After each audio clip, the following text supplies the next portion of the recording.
இந்த உலகத்தில் எத்தனையோ விமான விபத்துக்கள் நடந்திருக்குது. ஒவ்வொரு விமான விபத்தும் ஏதோ ஒரு காரணத்துக்காக பல்வேறு சந்தர்ப்பங்களில் நடந்திருக்குது. விமானம் கண்டுபிடிக்கப்பட்ட அந்த காலத்திலிருந்தே இப்போ வரைக்கும் நிறைய விமான விபத்துக்கள் நடந்து அதில் நிறைய பேர் உயிரிழந்திருக்கணும். ஆனால் இன்றைக்கு இந்தியாவில் நடந்த இந்த விமான விபத்து ஒரு வரலாற்றில் மிகவும் பேசப்படக்கூடிய ஒரு முக்கியமான விமான விபத்து. ஏன்னு சொன்னால் அதுக்கு நிறைய காரணங்கள் இருக்குது. இந்த விமான விபத்தை பற்றி இன்னும் பல வருடங்களுக்கு உலகத்தில் இருக்கக்கூடிய எல்லாரும் பேசிக்கொண்டிருப்பினும் இது சம்பந்தமான நிறைய ஆய்வுகளும் நிறைய விஷயங்கள் கலந்துரையாடப்படும். ஏன்னு சொன்னால் அவ்வளவு முக்கியமான ஒரு சம்பவம் இன்றைக்கு நடந்திருக்குது.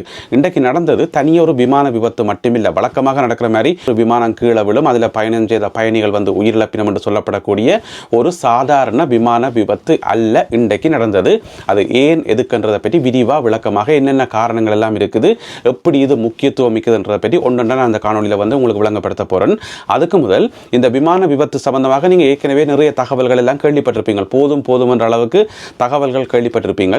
அப்படி நீங்கள் ஒருவேளை எந்த ஒரு தகவலும் தெரிஞ்சு கொள்ளையில்லைன்னு சொன்னால், இப்போ தான் நான் வேலை முடிஞ்சு வாரன், எனக்கு காலம வீடியோ பார்க்க டைம் கிடைக்கல, என்ன நடந்ததுன்னு சொல்லி நீங்கள் கேட்பீங்களா இருந்தால், தமிழடியானில் நான் ஏற்கனவே விரிவாக விளக்கமாக ஒரு காணொலியை போட்டுக்கிறேன். அந்த காணொலியினுடைய லிங்கை கீழே முதலாவது கமெண்ட்டில் போட்டுக்கிறேன். எனவே நீங்கள் அந்த வீடியோ பார்த்தீங்கன்னு சொன்னால் அதில் சகல விவரங்களும் இருக்குது.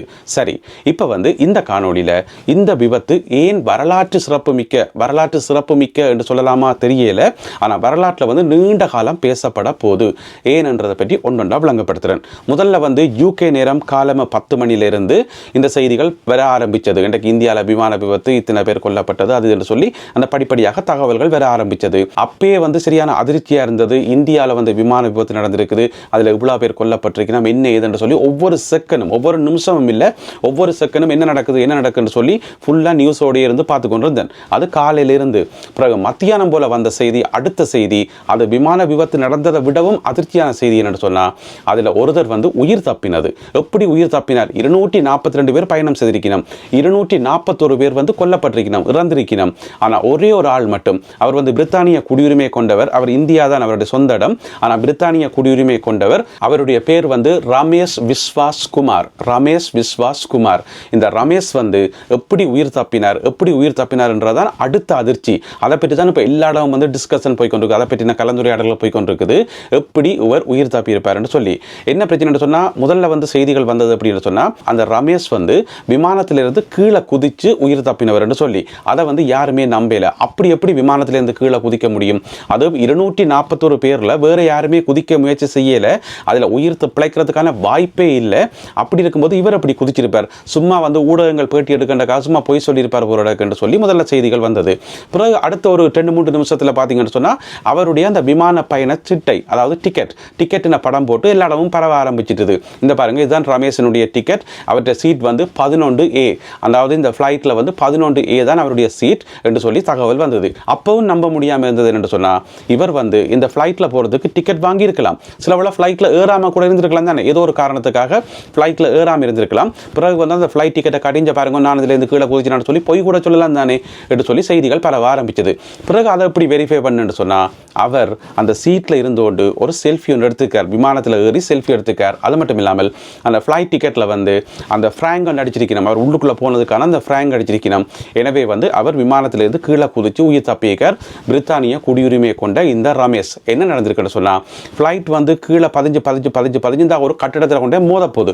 இவர் பார்த்து இருந்துக்கார் சைட்டில் இருந்து. முதல்ல இவர் இருந்த சீட் 11A. இப்போ நீங்கள் பக்கத்தில் படத்தில் பார்க்குறீங்க, இதுதான் அந்த ஃப்ளைட்டினுடைய சீட்டினுடைய அமைப்பு. இதில் பார்த்தீங்கன்னு சொன்னால், அந்த ABCD என்று போட்டிருக்கிறது 10ஆம் நம்பர் சீட். எனவே அதுக்கு அந்த 10ஆம் நம்பரில் இருக்கிற ஏக்கு பின்னால் இருக்கிறது தான் 11ஆம் நம்பர் A. எனவே அந்த மூலையில் இருந்திருக்கிறார். மிக சிம்பிளாக ஒழும்பி வெளியில் ஓடி போக முடியும். அவருக்கு நேரம் முன்னுக்கு பார்த்தீங்கன்னு சொன்னால், அங்கால அந்த எமர்ஜென்சி எக்ஸிட் இருக்குது. நிறைய தரம் ஃப்ளைட்டில் போயிட்டு வந்திருப்பார் போல இருக்குது. எனவே அவருக்கு அந்த ஃப்ளைட்டை பற்றின ஒரு பயமோ அல்லது ஃப்ளைட்டில் எங்கெங்கே என்னென்ன விஷயங்கள் இருக்குன்னு சொல்லி அத்துப்படியாக இருந்திருக்கலாம். எனவே அவர் நினைச்சிருக்கலாம், ஃப்ளைட் கிட்ட பதிய போய்க்குள்ள கடைசி முயற்சி, எப்படியோ சாக போகிறோம், எப்படியோ கொண்டே அந்த விமானம் மோதத்தான் போகுது.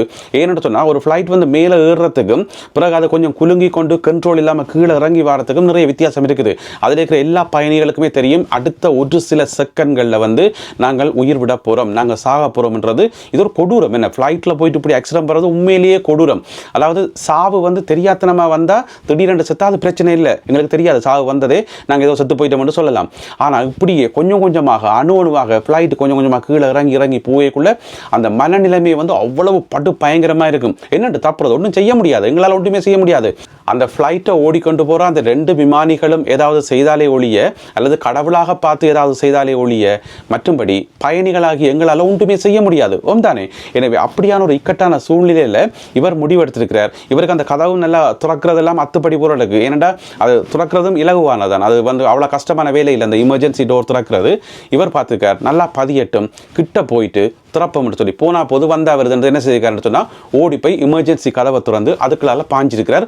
30 செகண்ட்களுக்கு முன்னால் அப்படியே வந்து கீழே விழுந்து படுகாயம் அடைஞ்சிருக்கார். அவருடைய நெஞ்சில் தலையில் எல்லா இடமும் காயம். ஆனால் கதைக்கக்கூடிய நிலைமையில் இருக்கார், அவ்வளோ மோசம் இல்லை. அதுக்கப்புறம் அந்த காணொலியை பார்த்தீங்கன்னு சொன்னால் அந்த ஃப்ளைட்ல இருந்து குதிச்சு ஆம்புலன்ஸ்ல எல்லாம் போகல, அவரே நடந்து போறார். ஆக்களோட காய்ச்சி நடந்து போய் தானே ஆம்புலன்ஸ்ல ஏறார். இது அதிசயத்திலும் அதிசயம். யோசிச்சு பார்த்தோம்னு சொன்னால் இதை கடவுள் என்று சொல்றதா, இயற்கை என்று சொல்றதா, அதிர்ஷ்டம் என்று சொல்றதா, என்னென்று சொல்றே தெரியல. ஏன்னா அப்படிப்பட்ட ஒரு அதிசயமான சம்பவம் தான் இந்த சம்பவம். எனவே இன்றைய இந்த ஃப்ளைட் ஆக்சிடென்ட் வந்து வரலாற்றில் கனகாலம் பேசப்படும் என்று சொன்னால் தானே, அதுக்குரிய மிக முக்கியமான முதலாவது காரணம் இதில் பயணம் செய்த இந்த ரமேஷ் வந்து உயிர் பிழைச்சது, அதுவும் விமானத்திலிருந்து குதிச்சு உயிர் பிழைச்சது. யோசிச்சு பார்த்தோம்னு சொன்னால் நாங்கள் எத்தனையோ விபத்து செய்திகள் கேள்விப்படுறோம், ஆக்சிடென்ட் செய்திகள் கேள்விப்படுறோம். இப்போ சாதாரணமாக வீட்டில் இருக்கக்குள்ள வீட்டில் நெருப்பு பிடிச்சி கிச்சனில் கேஸ் சிலிண்டர் வெடிச்சோ ஏதோ ஒன்று சொல்லி வீடு நெருப்பு பிடிச்சி அதுக்குள்ளேயே கன பேர் உயிரிழந்த சம்பவங்கள் நாங்கள் நிறைய கேள்விப்பட்டிருக்கிறோம். அப்போ நாங்கள் யோசிப்போம், அதுதான் வீட்டுக்குள்ளே நெருப்பு பிடிக்குதே, ஒளிம்பி வெளியில் ஓட வேண்டியானே, ஏன் வீட்டுக்குள்ளே இருந்து கருகி சாகணும், அவசியம் இல்லை என்று சொல்லி சில எங்களுக்கு யோசனை வரும் தானே. அப்படி செத்தாக்கள் நிறைய பேர் இருக்கிறோம் சாதாரணமாக ஒரு சின்ன விபத்தில். ஆனால் அப்படியெல்லாம் இருக்கும்போது இப்படி ஒருத்தர் உயிர் தப்பியிருக்காருன்றது உண்மையிலேயே அதிசயம். எனவே இந்த காணொலியை பார்த்து கொண்டிருக்கிற நீங்கள் சொல்லுங்க, இது கடவுண்ட செயலா, இயற்கையினுடைய செயலா, அதிர்ஷ்டமா, அல்லது அவருடைய அந்த அசட்டு துணிச்சலா, அல்லது அவருடைய தைரியமா, எதென்று சொல்லி நீங்கள் நினைக்கிறீங்கன்றதை மறக்காம கீழே கமெண்ட்ஸில் போடுங்க. அதனால் இன்றைய அந்த விபத்து வந்து மிகவும் முக்கியமானது. இது முதலாவது காரணம். அடுத்த காரணம், அதை கேள்விப்பட்டாலும் நீங்கள் அதிர்ச்சி ஆயிருவீங்கள். அதென்னு சொன்னால் இந்தியாவை சேர்ந்த ஒரு ஜோதிடர், ஒரு சாத்திரம் பார்க்குற ஒரு ஜோதிடர், அதுவும் பெண் ஜோதிடர். அவனுடைய பேர் வந்து ஷர்மிஸ்தான்றது அவனுடைய பேர்.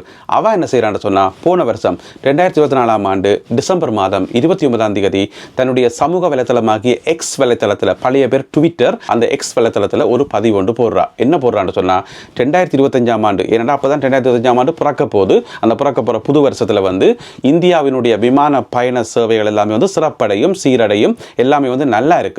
இருந்த போதிலும் கூட ஒரு சில விமான விபத்துக்கள் வந்து ஹெட்லைன்ல வரும், விமான விபத்துக்கள் நடக்கும் என்றதை போன வருஷமே அவ கணிச்சிட்டா. பிறகு என்ன செய்யறான்னு சொன்னா, இன்றைக்கு ஜூன் மாதம் 12ஆம் தேதி தானே, போன கிழமை சரியா ஒரு கிழமைக்கு முதல் ஜூன் மாதம் 5ஆம் தேதி அதே ட்வீட்டை, தான் போட்ட அதே ட்வீட்டை வந்து ரீட்வீட் பண்றா, திரும்பவும் அதற்காக வந்து ஃபார்வர்ட் பண்ணி விடுறா. அப்ப எல்லாருக்குமே ஒருக்கா காட்டுது, எப்ப சரியா ஒரு கிழமைக்கு முதல் போன 5ஆம் தேதி. அவக்கு எப்படி தெரியும், எப்படி கணிச்சா, என்ன ஏதென்று எங்களுக்கே தெரியாது. நானே சாத்திரங்களை வந்து பெருசாக நம்புறேன். நான் நம்புற ஒரே ஒரு சாத்திரம் நம்பர் சாத்திரம் மட்டும்தான். ஏன்னு சொன்னால் அதில் நிறைய உண்மைகள் இருக்குது. மற்ற சாத்திரங்களை வந்து பெருசாக நம்புறேன். ஆனால் இந்த ஒரு சம்பவத்துக்கு பிறகு சாத்திரங்களை நம்பலாமோன்ற ஒரு யோசனை வந்து இருக்குது. இது 2வது அதிசயம். எப்படி இந்த ஜோதிடர் வந்து போன வருஷமே கணிச்சவா இந்த மாதிரி 2025ஆம் ஆண்டில் இந்தியாவில் ஒரு விமான விபத்து நடக்க போகுது, இந்த மாதிரி ஹெட்லைன்ஸில் வந்து நியூஸ் வரும்னு சொல்லி அதை போன வருஷம் கணிச்சதும் இல்லாமல் எப்படி போன கிழமை வந்து அதை ரீட்வீட் பண்ணவா, இது உண்மையில 2வது அதிசயம். ரமேஷ் உயிர் பிழைச்சது முதலாவது அதிசயம், இந்த ட்வீட் வந்து 2வது அதிசயம்.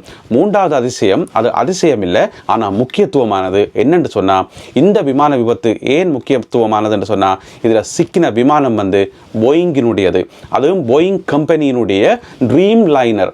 அந்த போயிங் கம்பெனி வந்து ஏற்கனவே அதில் நிறைய சர்ச்சைகள் இருக்குது. அதுலேயும் பார்த்தீங்கன்னு சொன்னா 2013ஆம் ஆண்டு ஜனவரி மாதம் 16ஆம் தேதி என்று நினைக்கிறேன், அந்த திகதி சரியாக இருக்கும். அப்படி பிள்ளை என்று சொன்னால் நான் ஸ்க்ரீனில் போட்டு விடுவேன், நீங்கள் முன்னு பார்க்கலாம். அன்றைக்கு வந்து வானத்தில் வந்து நிறைய ஃப்ளைட்டுகள் வந்து பறந்து ஒன்று இருக்குது. அதாவது இந்த போயிங் கம்பெனியினுடைய 787 ட்ரீம் லைனர் விமானங்கள் வந்து நிறைய பறந்து ஒன்று இருக்குது தானே வானத்தில். ஒரே நேரத்தில் வந்து நிறைய நாடுகளில் பறந்து ஒன்று இருக்குது தானே. அமெரிக்காவினுடைய விமான கட்டுப்பாட்டு நிறுவனம் ஒன்று FAA என்று சொல்கிறது. அவர்கள் வந்து வானத்தில் பறந்து கொண்டு இருக்கிற எல்லா விமானங்களுக்கும் உடனே அறிவிக்கணும், உடனடியாக நீங்கள் பக்கத்தில் எந்த ஏர்போர்ட்டுக்கோ உடனடியாக கொண்டே விமானத்தை கீழறக்குன்னு சொல்லி 2013ஆம் ஆண்டில் உடனடியாக அமெரிக்காவுக்கு சொந்தமான, அதாவது அமெரிக்காவில் இருக்கக்கூடிய விமான சேவைகள் இருக்கு தானே, அவர்களுக்கு சொந்தமான 50க்கு மேற்பட்ட விமானங்கள் வந்து உடனடியாக தரவிறக்கப்பட்டது எல்லா விமான நிலையங்களையும். அது மட்டும் இல்லாமல் அதனை தொடர்ந்து ஏனைய நாடுகளைச் சேர்ந்த விமான சேவை நிறுவனங்கள் இருக்கு தானே. இப்போ யூகேல வந்து பிரிட்டிஷ் ஏர்வேஸ் இருக்குது.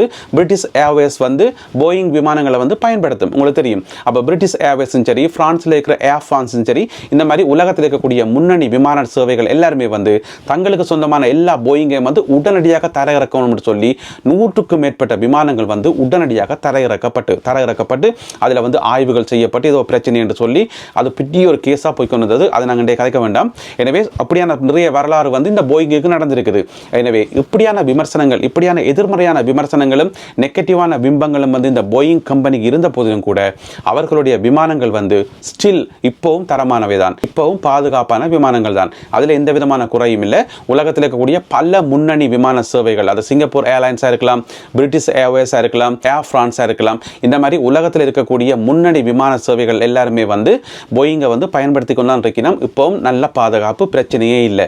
அதிலேயும் பார்த்தீங்கன்னு சொன்னால் போயிங் நிறுவனத்தினுடைய இந்த ட்ரீம் லைனர் வந்து மிக மிக பாதுகாப்பு என்று சொல்லி சொல்லப்படுகிறது.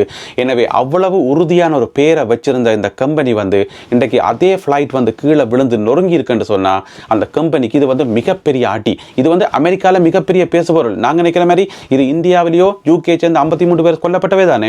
எனவே யூகேலையோ இந்தியாவிலேயோ மட்டும்தான் இது பரபரப்பு இல்லை. இது அமெரிக்காவில் வந்து மிகப்பெரிய பேசுபொருள். இன்னும் நிறைய காலத்துக்கு இதை பற்றின விவாதங்கள் போய்கொண்டிருக்கும் என்று சொன்னால் இதில் சம்பந்தப்பட்டது வந்து போயிங் கம்பெனி. அதுலேயும் பார்த்தீங்கன்னு சொன்னால் இந்த போயிங் கம்பெனிக்கும் பிரான்ஸினுடைய ஏர் பஸ்ஸுக்கும் வந்து ஒட்டிய போட்டி, கட்டும் பிஸ்னஸ் போட்டி.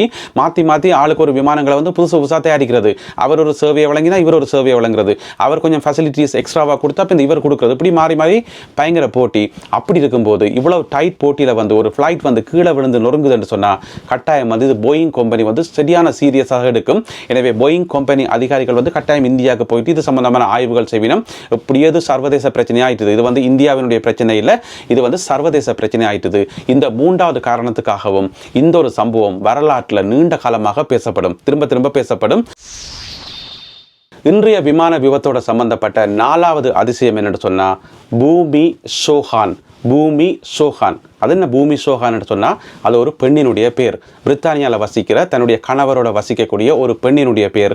இந்தியாவுக்கு வந்து சுற்றுலாவுக்கு போயிருக்கிறார். போயிட்டு இன்றைக்கு காலமாக வெளிக்கிட்ட இந்த ஃப்ளைட் இருக்குது தானே, ஆக்சிடென்ட் பட்ட இந்த ஃப்ளைட் இருக்குது தானே, அந்த ஃப்ளைட்டில் திரும்பி லண்டனுக்கு வர இருந்தவா 10 நிமிஷம் லேட்டாக போயிட்டுது. ஏர்போர்ட்டுக்கு போகிறதுக்கு லேட்டாக போயிட்டுது. அதுக்கிடையில் வந்து கேட்டை மூடிட்டாங்க. அதால் வந்து அவள் ஃப்ளைட்டை வந்து மிஸ் பண்ணிட்டா. ஃப்ளைட்டை மிஸ் பண்ணதன் காரணமாக இன்றைக்கு வந்து உயிரோடு இருக்கிறா. எனவே வந்து 10 நிமிஷம் அவள் ஏர்லியாக வந்திருந்தா, அந்த ஃப்ளைட்டை பிடிச்சிருந்தா, இன்றைக்கு அவள் உயிரோடு இல்லை. இதையும் அதிசயம் என்று சொல்கிறதா, ஆச்சரியம் என்று சொல்கிறதா, கடவுள்கிட்ட செயல் என்று சொல்கிறதா என்னென்னு தெரியல. அதை நீங்களாம் சொல்ல போகிறீங்க. எனவே இது அடுத்த அதிசயம். விபத்துக்குள்ளான இந்த ஏர் இந்தியா விமானம் போய் விழுந்த இடம் வந்து ஒரு கல்லூரியினுடைய மாணவர்கள் தங்கியிருக்கிற ஒரு ஹாஸ்டல், ஒரு விடுதி. அப்போ அந்த ஹாஸ்டல் விடுதியில் வந்து பார்த்தீங்கன்னு சொன்னால் மத்தியான உணவுக்கு வந்து ஏராளமான மாணவர்கள் வந்து சாப்பிட்டு கொண்டார்கள், சாப்பிட்டு கை கழுவினார்கள், சாப்பிட்டு பூவை வலிக்கிட்டார்கள், சாப்பிட வந்தார்கள் என்று சொல்லி அப்படி மாணவர்கள் வந்து பரபரப்பாக இருக்கும்போது அந்த ஹாஸ்டலுக்கு உள்ளே போயிட்டு செருகப்பட்டிருக்கு இந்த விமானம். அந்த விமானத்தினுடைய சில்லுகள் வந்து அந்த ஹாஸ்டலுக்கு உள்ளே போயிட்டு அப்படியே தொங்கிக் கொண்டிருக்கிறத நீங்கள் இப்போ படங்களில் பார்க்குறீங்க. எனவே அப்படி நடக்கக்குள்ள வந்து அந்த ஹாஸ்டலை சேர்ந்த நிறைய மாணவர்கள் வந்து உயிரிழந்திருக்கணும். இப்போ இந்த காணொலியை ஒளிப்பதிவு செய்து கொண்டிருக்கக்குள்ள இப்போ வந்த செய்தி என்ன சொன்னால் இதில் உயிரிழந்தவர்களுடைய எண்ணிக்கை 290 நெருங்குவதாக ராய்ட்டர்ஸ்லேருந்து செய்திகள் வந்திருக்குது. 290 நெருங்குவதாக. எனவே இது மிகப்பெரிய துயரம். ஃப்ளைட்டில் பயணம் செய்தாக்கள் 242 பேர், அதில் ஒருவர் உயிர் தப்பிட்டார். 241 பேர் ஃப்ளைட்டோட சம்பந்தப்பட்டார்கள். ஏனியவர்கள் வந்து இந்த ஹாஸ்டலில் இருந்தார்கள், அக்கம் பக்கத்தில் இருந்தார்கள் என்று சொல்லி இருக்கும் நினைக்கிறேன். இன்னும் உயிரிழப்புகளினுடைய எண்ணிக்கை வந்து அதிகரிக்குமோ இல்லையோ தெரியல. எனவே இப்போது கிடைத்த தகவல்களின் அடிப்படையில் 290 பேர் உயிரிழந்திருக்கிறார்கள். எனவே நான் ஏற்கனவே சொன்ன மாதிரி இன்றைய இந்த விமான விபத்து வந்து ஒரு சாதாரண வழக்கமாக நடக்கிற விமான விபத்து கிடையாது. இதில் வந்து இன்னும் நிறைய தகவல்கள் வரும், தோண்ட நிறைய தகவல்கள் வரும். ஏதோ ஒரு வித்தியாசமான நாளோ தெரியல. இன்றைக்கு ஜூன் மாதம் 12ஆம் தேதி இதே சம்பவம் நாளைக்கு நடந்திருந்தால் அதை எல்லாரும் நம்பி இருப்பினோம் என்று சொன்னால் நாளைக்கு வந்து 13ஆம் தேதி, அதோட வெள்ளிக்கிழமை. வெளிநாடுகளில் இருக்கிறார்கள் தெரியும், மேற்கு நாடுகளில் யூரோப்பில் இருக்கிறார்கள் தெரியும். வெள்ளிக்கிழமையில் வந்து 13ஆம் தேதி வாரதை வந்து இந்த வெள்ளக்காரர் விரும்புகிறதே இல்லை. அதோட ஜென்ரலாகவே வந்து வெள்ளக்காரருக்கு வந்து 13ஆம் இலக்கம் பிடிக்கவே பிடிக்காது.